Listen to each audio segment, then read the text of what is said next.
Okay, so today we're going to take a look at quadratic inequalities in two variables. Now we've looked at linear inequalities in two variables where it creates that linear function and it still is getting filled in on a grid. Now we're going to take a look at, well, how does the quadratic inequalities in two variables actually work? You can express quadratic inequalities in two variables in one of the following four forms. Either it can be when it is less than the quadratic, when it is greater than the quadratic, when it is less than or equal to, or when it is greater than or equal to, where a can't be a zero, otherwise it's not going to wind up being quadratic.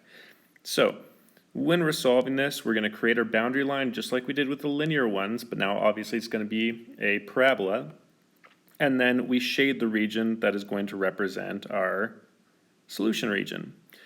So when we're taking a look at the first example here, and it says that y is greater than x minus 4 squared minus 2, we're going to graph that out. So we start at our vertex where we have 4 and negative 2.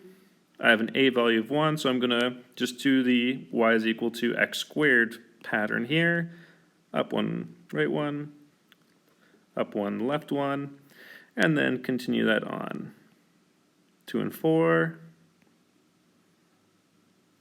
and 3 and 9.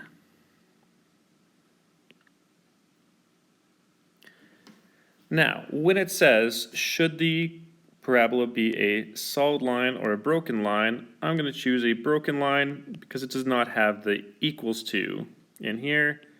And I'm going to do my broken line there to represent that it can't actually exist on where this curve is. And when it says, should I shade above or below the parabola, really that means, should I shade above or below where this vertex point is. So in this case, because it says that y is greater than or bigger than this, I'm going to start at the vertex and say y has to be bigger than that. I'm going to shade in above and say that anything in that region is a possible solution.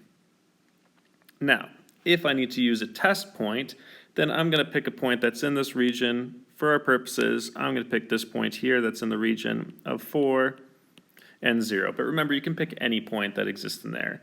And I'm going to say, well, if 0 is greater than 4 minus 4 squared minus 2, then 0 is going to be greater than 0 squared minus 2. And obviously 0 squared is just 0, so 0 is greater than negative 2. And that is correct. So it fits within our solution region. If we need to determine algebraically if the point of 2 and positive 1 is part of the solution, then I'm going to substitute in those values. I'm going to say that 1 is greater than, bracket, 2 minus 4 squared minus 2. Or 1 is greater than negative 2 squared minus 2. 1 is greater than, negative 2 squared is just 4 minus 2. Or 1 is greater than 2, which we know is not true. And if I take a look back at my graph here, if I go to the point of 2 and 1, that is not actually part of my solution region. All right, taking a look at the second example, when it says graph y is less than or equal to negative x squared plus 2x plus 8, accurately on the grid, well, I'm going to state that the equation I'm actually doing for the boundary curve is just going to be y is equal to negative x squared plus 2x plus 8.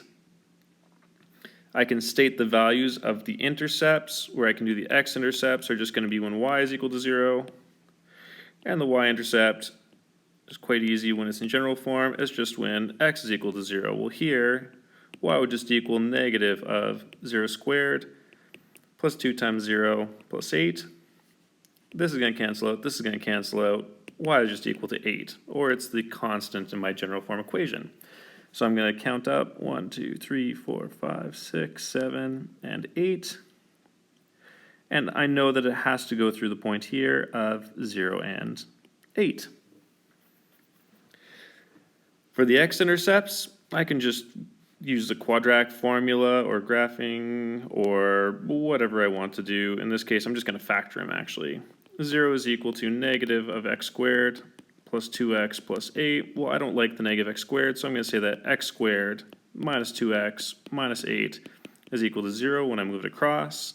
When I factor this down, I'm going to get x minus 4 and x plus 2 are equal to 0, which means x would either equal positive 4 or negative 2. So I'm going to have the two intercepts, one here at negative 2 and 0, and one here at positive 4 and 0. I know that my p-value has to be halfway in between these 2 points, so it's going to be somewhere along this line. And then I can see graphically, or I can double check on my calculator, yeah, it's going to exist right up here at the point of 1 and 9. If I want now, I can fill in some of the other points that I know are going to exist.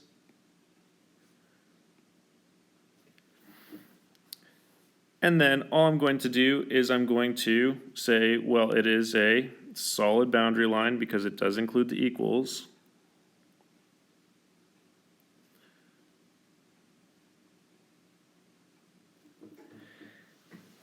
And above and beyond that, if it says y is less than that point, it means that I'm going to go to the vertex and say that it's going to be anytime y is less than what that vertex is. I'm going to shade in underneath that vertex, and that's going to be my solution region. What are the coordinates of the vertex? They are 1 and 9. All right, taking a look at the last examples. So it says write an inequality to describe these graphs. Well, the first two are easy because it actually tells us right on the equation, on the graph, here's the equation, here's the equation. It's only C that we actually need to solve for.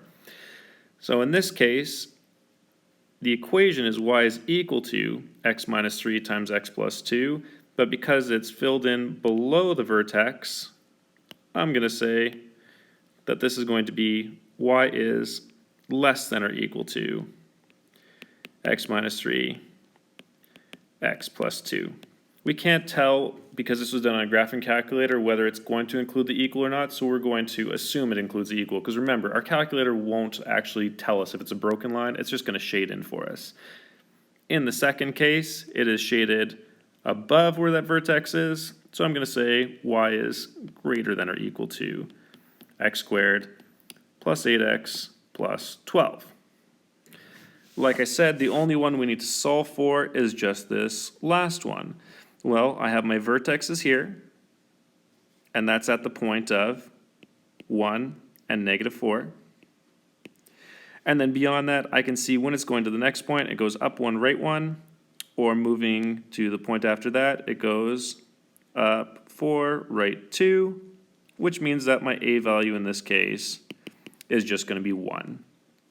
So I'm going to say I have y, it's filled in below the vertex, so is less than. I can clearly see that it's a broken line, so I'm not going to include the equals to.